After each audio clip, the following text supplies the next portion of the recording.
Your church could be the perfect fit for hundreds of families that are driving by your church building every single weekend. But here's the problem, is that most of them are not finding your church when they do searches like churches near me. And unless you do some very specific things, your church is going to be invisible in those kinds of searches. Let me break something down for you. 78% of people start their search for a new church online. That means they're not just looking at signs outside, and it's not them finding you on a TV commercial or a mailer. It is happening online, and the vast majority of those are happening on Google and other search engines. Now, I want to be clear, this isn't just another video on how to search engine optimize your church. This is specifically on how your church can show up on local searches. You see, for Google, they've long differentiated between people looking for answers to broader questions or people that are looking for services right in their area. And for churches, this is the primary place that we need to show up. But here's the thing, I've found that so many pastors and church leaders are totally lost when it comes to what moves the needle in how you rank in those kinds of searches. In fact, I've actually seen some businesses that are so desperate to show up in these kinds of searches that they name their business literally ridiculous things. There's famously a Thai food restaurant in New York City that named themselves Thai food near me, just so that they can show up on more of those Google searches. And while that's one strategy you could possibly consider for your church, naming yourself Church Near Me, I don't recommend that. And for most churches, obviously, that's out of the question. But I do have a breakdown of 4 things that we've seen that actually do help churches show up in these kinds of searches. These are the very things that we do for churches that hire us to help them rank in local searches on Google. And the best part is that these solutions aren't things that take years to come to fruition. You'll actually see results in a matter of a couple of weeks if you implement some of these strategies we're going to talk about. The first thing that you need to be thinking about if you want to show up on more local searches is considering your local content strategy. Google rewards organizations that seem to create content that is tied to a specific area. What does that mean for churches? Well, Google rewards churches that actually prove that they're part of the community. And how do you prove that to Google? Well, you make content on your church website that actually has to do with your local community. And really, most churches are suited perfectly to do this. In fact, I'd argue that it's kind of part of our mission. For starters, make sure you're using this keyword pairing on most of your site pages, and maybe even a couple of times on each one. You want to have the word church and the name of your city.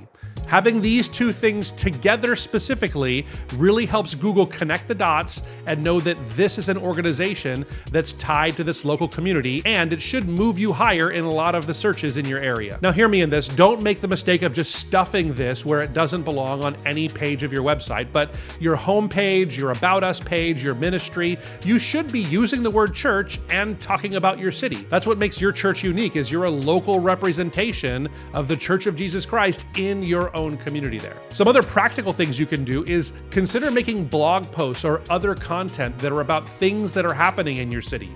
Is there a big event? Is there a big political issue that your church has a position on? If so, make sure you're writing about these kinds of things on your site, and that's a cue to Google that you're based right there in your community and you have a very local bent. Finally, I'd recommend making a locations page for your church so it's very clear. This is super important for multi-site churches. If you have multiple locations, make sure each location has its own location and the church name on that page. But even if you're just a single location church, like most churches are, it's totally appropriate to have a location page that details where you are, what you do, and tells more about your church, and specifically what you do there in your community. In fact, we helped one church named Springfield Baptist to implement some of these kinds of things, just these few fixes, and they saw a 300% increase almost overnight in the number of times they were showing up in local searches, specifically for churches near me or churches in Springfield. So this totally works. It's easy, and it's something you could totally do probably in a matter of an hour or so on your church website. But here's the thing,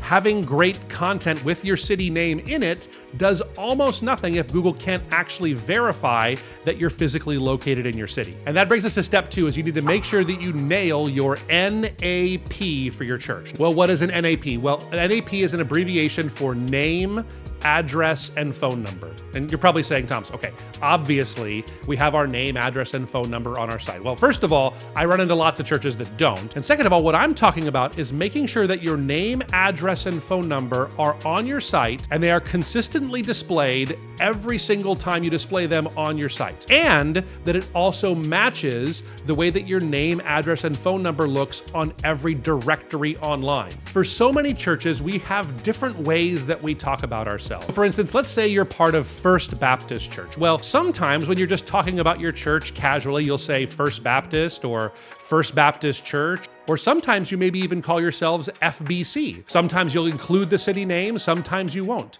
But what tends to happen is that if you take a look, a lot of times different directories will list your church in different ways. So what you need to do is get out there and make sure that whenever you're talking about yourself on your site, as well as on social media and on every other directory that's out there. I'm talking about things like Yelp or yellowpages.com or even Google or Apple Maps or MapQuest, making sure you always have your name, address, and phone number displayed in the exact same way. So for your name, always make sure that you spell it out and include the word church if it actually is a part of your name.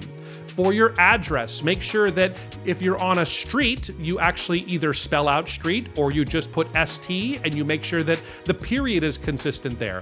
Always be consistent with these things. For your phone number, we recommend using all 10 digits. And do you have parentheses on some of them? And sometimes you have dashes, or sometimes they're all just in one line. It doesn't really matter which way you choose to display it. It just matters that you are consistent displaying it all the time. Why is this? Well, because Google often will make the mistake of thinking that FBC and First Baptist and First Baptist Church and First Baptist Church of Springfield are all different organizations if we don't help them really realize this is one location, and that puts all of that search engine juice focused on one organization, and that's your church. So do that, and that will start to move the needle. We've actually done some studies on clients that we've helped, and on average, when they first sign up with us here at ReachRight, they have 47 inconsistencies across all of the directories that we check. 47 of them. That's 47 times that you're not getting the right kind of juice directed to your church from Google. So if you're able to fix this, it makes a huge impact. So how do you fix it? Well, you have a couple of options. You could go out and use a service like a ReachRight or someone else to actually get all of these citations dialed in and make sure they're all in alignment. Or you can kind of start the tedious process of going from top to bottom and making sure that the citations are always the same on every single social profile, every single directory. I do want to warn you, that can be a lot of work because there's probably about 75 to 80 different directories and social media platforms that we recommend churches take a look at. So it can be a big task, but if you're up for it, feel free to try it on your own. If not, I'll leave a link down in the description where you can see how ReachRight can help your church get that all dialed in. Now, these citations we're talking about, they are really important for building trust with Google, but building trust with people looking for churches, well, that's a totally different question. And that brings us to number 3. The third step in getting your church found in Churches Near Me searches is making sure you get lots of optimized reviews for your church. Now, I know to most people, this sounds totally nuts. Why would I need to have reviews for my church? Here's the thing. Everybody looks at reviews before they do just about anything nowadays. If I look for a plumber, or I look to go to a restaurant, or I'm looking for new schools for my kids, I'm checking the reviews. And you better believe that your community is looking at your reviews online before they show up for the first time. And not only does your community look at it, it's also a signal to Google as to how prominent your organization is. The more reviews, especially if they're higher reviews, the more likely Google is to show your church in searches. Really, reviews are just more like testimonies. It's people telling their experience at your church about what their life was like before and what their life is like after finding your church. Now, I know to most of us, this feels totally foreign, like we're not used to asking people for reviews, but just so you know, this is something that Google encourages. Some organizations like Yelp say you should not be asking for reviews, but Google explicitly says in their terms of service that they encourage you to ask people to give you reviews. So what you should do as a church leader is connect with with your people.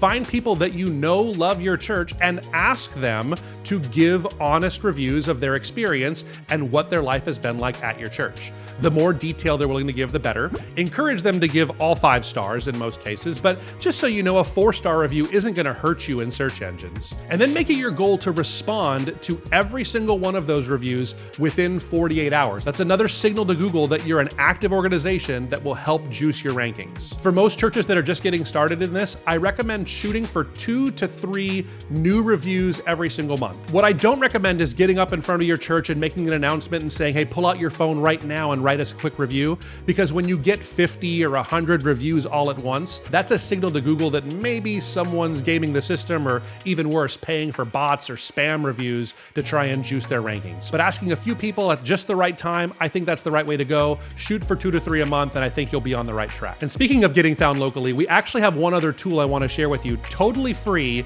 You can download our free local search engine optimization report. In fact, we built a tool that lets you get in there and see exactly where your church ranks, not on organic broad searches, but locally right there in your community, so you can see how you stack up before you start making some of these optimizations to your site. So I encourage you to download that, put in a little bit of information, and you'll get a review sent right out to you. It'll be ready in a matter of about 15 minutes in most cases. Use the link in the description below to grab your review today. And as important as reviews are, it's important to remember that reviews are only found on your Google business profile. And so the final tip I have for you is you need to optimize your Google business profile. A lot of pastors don't even know this, but within your Google business profile, there's the ability to make posts on a regular basis, much like you would on Facebook or Instagram or any other social media platform. These posts are a little bit different because they can actually be more promotional in nature. In fact, Google encourages that. And it's a great chance for you to tell Google about the things that are happening at your church. And then if Google finds them interesting enough, they'll start to display that information and deliver it to other people. My recommendation in starting out on your Google business profile is that you do posts on a weekly basis to start. You don't need to do this every day, but if you just make a plan of promoting what's happening at church and some of the cool things that you're doing in your community, and you do that weekly, you'll start to see increases in your results. One tip is that when you do your post, try to use the word church and your city name, again, tying it back to your locality, and Google will reward that. Finally, in every post, make sure you end with some kind of a call to action. If someone wants to take a step or learn more about your church, or maybe visit on Sunday, what would their next step be? Where do they go? How do they show up? What time do they get there? Give people very clear instructions, and Google can usually read this and it'll give you better results. One church we work with called Mountain View, they weren't posting at all on their Google business profile. And after a few weeks, when we made some changes and they started posting twice a week in their case, they went from ranking number 4 in churches near me searches to ranking number 1. So I've seen this work over and over again. Just build that muscle of being consistent with your Google business profile posts. In the end, it's great location content, getting your name, address, and phone number right, getting more and better reviews, and then making sure your Google business profile stays up to date. You do these things and you will see an increase in your rankings in local searches on Google. And let me say this, getting people connected on local searches is one way to get them onto your site. One way that might be even better is taking advantage of the $10,000 a month Google ad grant. Google gives churches $10,000 a month in free ads that you can use to drive new people in your community to your site and connect them with your church. We have a whole video that we shot that explains exactly how you can use this totally free grant and you can manage it yourself and take advantage of that $10,000. You should watch this next.